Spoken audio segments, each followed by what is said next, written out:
اعوذ باللہ من الشیطان الرجیم من نفخہ ونفثہ وحمزہ بسم اللہ الرحمن الرحیم الحمد للہ رب العالمین والصلاة والسلام علی نبینا محمد صلی اللہ تعالی علیہ وسلم۔ پیارے دوستو، آج کی میری ویڈیو کا عنوان ہے نماز کی فرضیت کے دلائل۔ نماز کی فرضیت کے دلائل۔ تو چلو اللہ کے نام سے ویڈیو شروع کرتے ہیں۔ اللہ تبارک تعالیٰ نے فرمایا ہے ان الصلاۃ کانت علی المؤمنین کتابا موقوتا، بے شک نماز کا اپنے مقررہ کردہ اوقات میں ادا کرنا ایمان والوں پر فرض ہے۔ سورہ نساء آیت نمبر 103۔ نماز کو جیسے تیسے خانہ پوری کے لیے ادا کرنا ہی نہیں بلکہ اس آیات کے مطابق نماز کو اپنے صحیح وقت پر پڑھنا بھی فرض ہے۔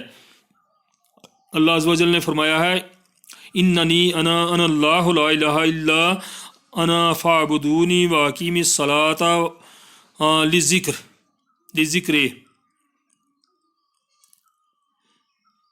سورہ طٰہٰ آیت نمبر 14۔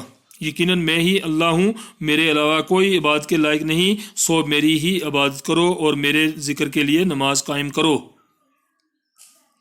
اللہ تعالیٰ نے اپنا ذکر کرنے کے لیے نماز کی پابندی کا حکم فرمایا ہے۔ بے نماز لاکھ تسبیح کریں وہ اللہ کے ذکر سے منہ موڑنے والے ہیں۔ اللہ تعالیٰ کا ارشاد ہے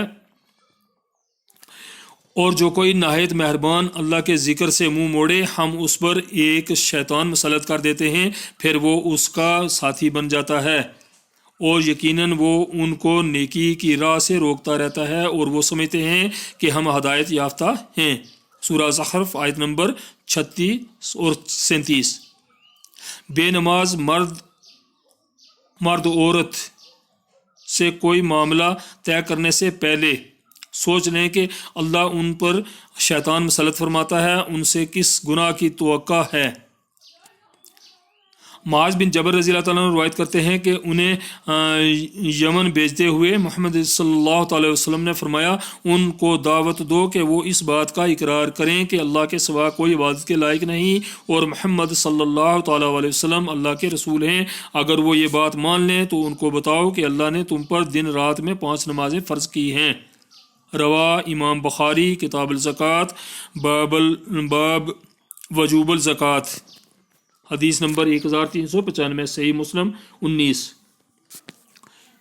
محمد صلی اللہ تعالی علیہ وسلم نے فرمایا اپنے بچوں کو نماز پڑھنے کا حکم دو جب وہ 7 سال کے ہو جائیں اور جب وہ 10 سال کے ہوں تو انہیں نماز چھوڑنے سے مارو اور ان کے بستر جدا کرو۔ روا ابو داود کتاب الصلاۃ۔ جو والدین رسول اللہ صلی اللہ علیہ وسلم کے اس حکم کی نافرمانی کرتے ہیں وہ اولاد کو نمازی اور دیندار نہیں بنا سکتے الا ماشاء اللہ۔ کئی کلمہ پڑھنے والے جو منکر حدیث ہیں، یعنی وہ حدیث کو معاذ اللہ انگریز کی پیدائش اور پیداوار کہتے ہیں، ان کی اکثریت نماز کو بھی جھٹلاتی ہے۔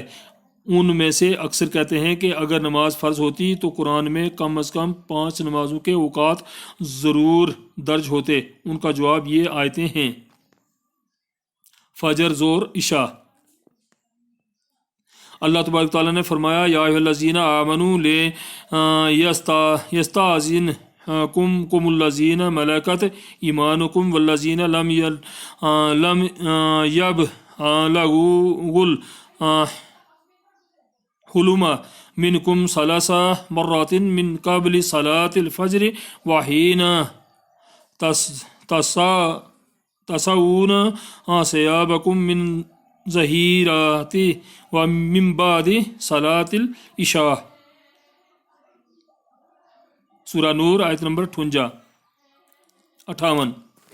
اے ایمان والو، تمہارے غلام تم سے اجازت لے کر آئیں اور وہ جو تم سے عقل کی حد کو نہیں پہنچے 3 اوقات میں فجر کی نماز سے پہلے اور جب اتار چکے ہو اپنے کپڑے ظہر کے وقت اور عشاء کی نماز کے بعد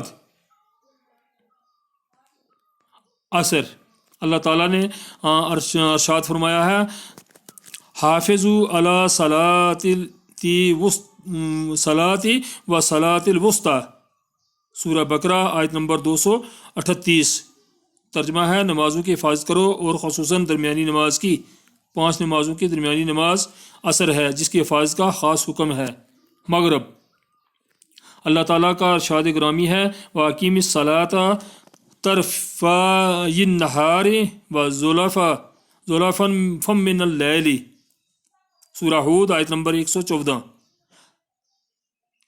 نماز قائم کرو دن کے دونوں کناروں میں اور رات میں، یعنی دن کے کنارے ہیں سورج طلوع ہونے کا وقت یعنی نماز فجر کا وقت، سورج غروب نمبر 2 سورج غروب ہونے کا وقت یعنی نماز مغرب کا وقت. رات کی نماز مراد نماز عشاء ہے.